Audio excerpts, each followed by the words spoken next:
स्वभाव से, उनके चिंतन से, उनके नजरिए से, उनकी अडिगता से, उनकी सरलता से, उनके उद्देश्य की व्यापकता से, उनके प्रति प्रतिबद्धता से और विशेषकर उनकी धर्मनिरपेक्षता की विचारधारा से इतनी प्रभावित हुई कि उसी दिन से मैंने सोनिया जी के पक्ष में और कांग्रेस के समर्थन में बोलने का फैसला लिया है।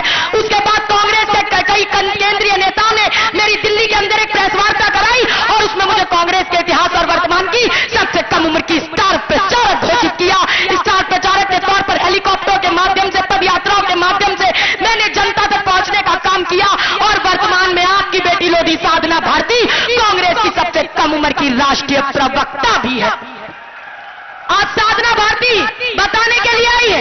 2009 में भी मैं झांसी में आई थी जब प्रदीप जैन आदित्य जी अपना पहला चुनाव लड़ रहे थे लोकसभा का, और उसके बाद आज मैं बीच में भी जितने चुनाव हुए सब में मैं आई हूं और आज एक बार फिर मुझे अपने झांसी के परिवार से सीधी बात करने का अवसर मिला है। और इस अवसर पर आपकी ये बहन, आपकी ये बेटी साधना भारती यही बोलना चाहती है। सबसे पहले तो आपका उत्साह, आपका जुनून देखते ही बनता है, तो आज नारे लगाने की तो आवश्यकता है। तो मैं इंडिया गठबंधन का पहले नारा लगवाऊंगी, दोनों हाथ खड़े करके नारा लगा देना, इंडिया गठबंधन जिंदाबाद, इंडिया गठबंधन जिंदाबाद, अखिलेश यादव जिंदाबाद, अखिलेश यादव जिंदाबाद, राहुल गांधी जिंदाबाद, राहुल गांधी जिंदाबाद।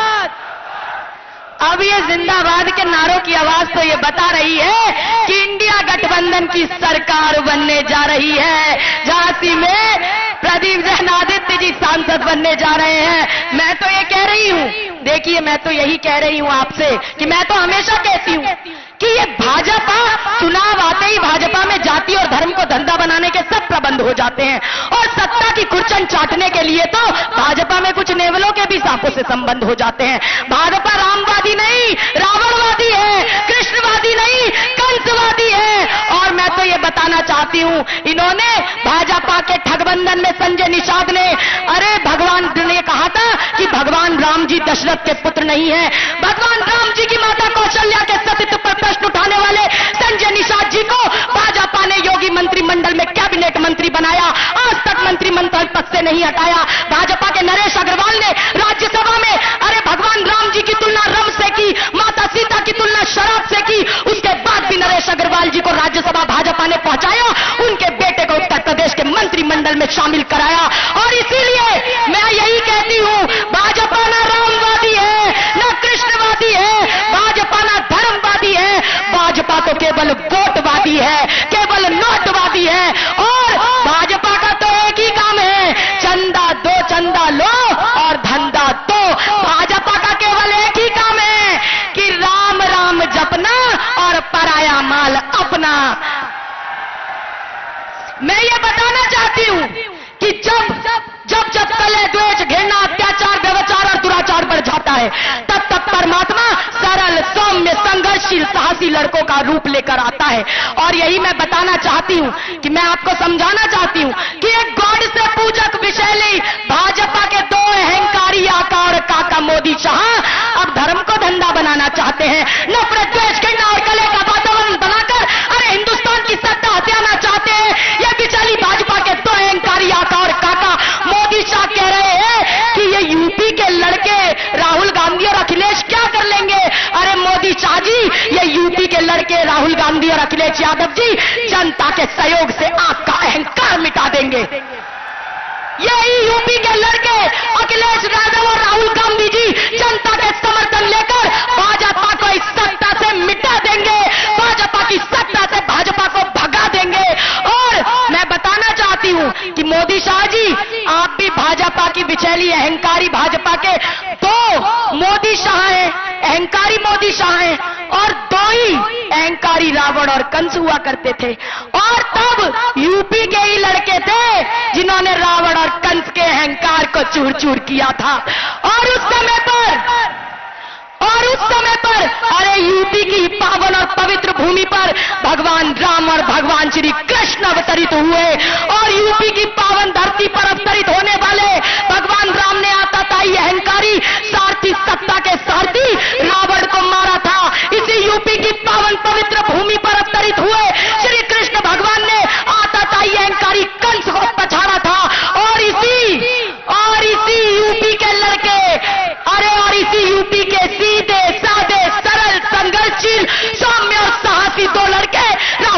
जी, अखिलेश यादव जी, अरे मोदी चाह के अहंकार को भी मिटा देंगे, भाजपा को सत्ता से भगा देंगे, जनता जनार्दन के सहयोग से इंडिया गठबंधन की सरकार बना देंगे। अरे बिचैली भाजपा वालों, कान खोल कर सुन लो, ये समय इंडिया गठबंधन का आने वाला है। अखिलेश यादव और राहुल गांधी अब केंद्र में सरकार बनाने जा रहे हैं। और ये झांसी के लोग, इनका तो उत्साह बता रहा है कि ये झांसी के लोग तो प्रदीप जैन आदित्य जी को भारी से भारी बहुमत देकर विजयी बनाने जा रहे हैं। साधना भारती यही आह्वान करने आई है, आने वाली 20 तारीख को हाथ के पंजे के सामने वाला बटन दबाकर हमारे इंडिया गठबंधन के प्रत्याशी प्रदीप जैन आदित्य जी को भारी से भारी बहुमत देकर विजयी बनाइए। साधना भारती तो यही कहती है। मैं तो एक ही बात कहती हूं, मैं कहती हूं कि अगर उमा भारती जी इस बुंदेलखंड की बड़ी बेटी है, तो ये लोधी साधना भारती भी तो इसी बुंदेलखंड की छोटी बेटी है। और आपने देखा, आपकी बड़ी बेटी का अपमान करने का काम भाजपा ने किया। अरे जिन आदरणीय उमा भारती जी को मध्य प्रदेश के लोगों ने मुख्यमंत्री पद तक पहुंचाया, भाजपा ने उन्हें पहले मुख्यमंत्री पद से हटाया, पार्टी के बाहर का रास्ता दिखाया।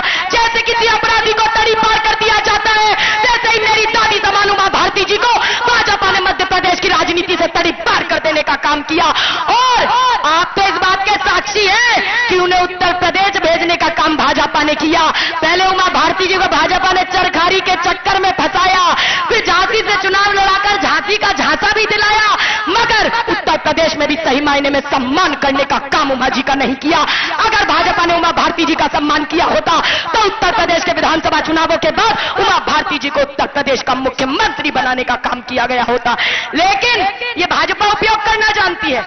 मैंने आदरणीय उमा भारती जी को कई बार कहते हुए सुना है कि भाजपा लोगों और नेताओं का उपयोग कुछ इस प्रकार करती है जिस प्रकार कोई व्यक्ति जलेबी खाने के लिए दोना और पत्तल का उपयोग करता है। जलेबी खाने के लिए जलेबी का पूरा रस चूसने तक तो हम दोने को अपने पास रखते हैं, परंतु फिर दोने को फेंक दिया जाता है। इसी प्रकार भाजपा ने केशुभाई पटेल का उपयोग किया, आदरणीय केपी यादव का अरे गुनाह में उपयोग किया, आदरणीय उमा भारती जी का उपयोग किया और माननीय कल्याण सिंह जी का भी उपयोग किया था। और जब भाजपा ने माननीय कल्याण सिंह जी को यहाँ की राजनीति से दूध में से मक्खी की तरह बाहर फेंकवाया, तब कल्याण सिंह जी ने जोश में कहा था, मैं भाजपा को गहरा गड्ढा खोद के उसके अंदर गाड़ दूंगा, दफना दूंगा, सुपुर्द खाक कर दूंगा। कल्याण सिंह जी ने गड्ढा बहुत बड़ा खोदा, मगर उस गड्ढे में भाजपा को नहीं दफना पाए। उस समय पर दुर्भाग्यवश वो राजनीतिक रूप से स्वयं उस गड्ढे में कूद पड़े थे और इतना गहरा कूद पड़े कि चश्मा लगाने पर भी उस समय किसी को नजर नहीं आए। पर जो काम माननीय कल्याण सिंह जी नहीं कर पाए, जो काम उमा भारती जी नहीं कर पाई, वो झांसी की बेटी साधना भारती करके दिखाएगी। जितना गहरा गड्ढा कल्याण सिंह जी ने खोदा था, उससे भी गहरा गड्ढा ये साधना भारती खोदेगी और उस गड्ढे में भाजपा अर्थात भारत चलाओ पार्टी को राजनीतिक रूप से इतना गहरा गाड़ेगी, इतना गहरा दफनाएगी कि सांप्रदायिक भ्रष्टाचार और अवसरवादिता का अस्तित्व ही समाप्त हो जाए, इनका अस्तित्व ही समाप्त हो जाए। यही कहने के लिए आई। मैं इस समय पर कांग्रेस की राष्ट्रीय प्रवक्ता हूं, मैं भारतीय ओबीसी महासभा की मुख्य संयोजक हूं और अभी मैं गुना की सह प्रभारी भी होकर आ रही हूं। और जब मैं गुना में गई तो मैंने देखा कि वहां भाजपा ने सिंधिया जी को तो टिकट दे दिया, लेकिन आदरणीय केपी यादव जी का टिकट काट दिया। जिन केपी यादव जी ने सिंधिया जी को कितने लाख वोटों से हराने का काम किया और जीते हुए प्रत्याशी का टिकट भाजपा ने काट दिया और केपी यादव जी का अपमान करने का काम किया। आखिर क्या कारण है? कारण स्पष्ट है कि भाजपा पिछड़े वर्ग को अपना बंधुआ मजदूर समझने का काम करती है, भाजपा पिछड़े वर्ग का अपमान करने का काम करती है। तो जब वहां पर उमा भारती जी आई तो मैंने पूछा कि भाई आदरणीय उमा भारती जी का नाम तो स्टार प्रचारकों की सूची में भी नहीं है, मुझे नहीं पता कि वो प्रचार करने क्यों आई है। तो मैंने सिंधिया जी को सुना, सिंधिया जी कह रहे थे अरे उमा जी तो मेरी बुआ है, मैं उनका भतीजा हूं। तो मैंने कहा आदरणीय सिंधिया जी, अगर आप भतीजे हैं तो एक अच्छे भतीजे की भूमिका निभाइए और पहले तो वयोवृद्ध नरेंद्र मोदी जी को भाजपा की परंपरा के अनुसार मार्गदर्शक मंडल में शामिल कराइए और एक पिछड़े वर्ग की कद्दावर नेत्री उमा भारती जी को 2024 के लोकसभा चुनाव में पहले प्रधानमंत्री पद का दावेदार बनाकर दिखाइए, उसके बाद आप उनको अपनी बुआ कहलवाइए। केवल वोट लेने के लिए पिछड़े वर्ग का अपमान मत कराइए। मैं आपसे भी यही कहने के लिए आई हूं, आपको समझाने के लिए आई हूं कि ये समाजवादी पार्टी, ये कांग्रेस पार्टी, आम आदमी पार्टी, ये इंडिया गठबंधन आपका कल्याण चाहते हैं। ये पिछड़े वर्ग, दलित वर्ग, आदिवासी वर्ग, पिछड़े वर्ग, दलित वर्ग, अल्पसंख्यक वर्ग, पिछड़े वर्ग, दलित वर्ग, अगड़े वर्ग का सम्मान चाहते हैं, लेकिन ये भाजपा वाले तोड़ने का काम करते हैं, बरगलाने का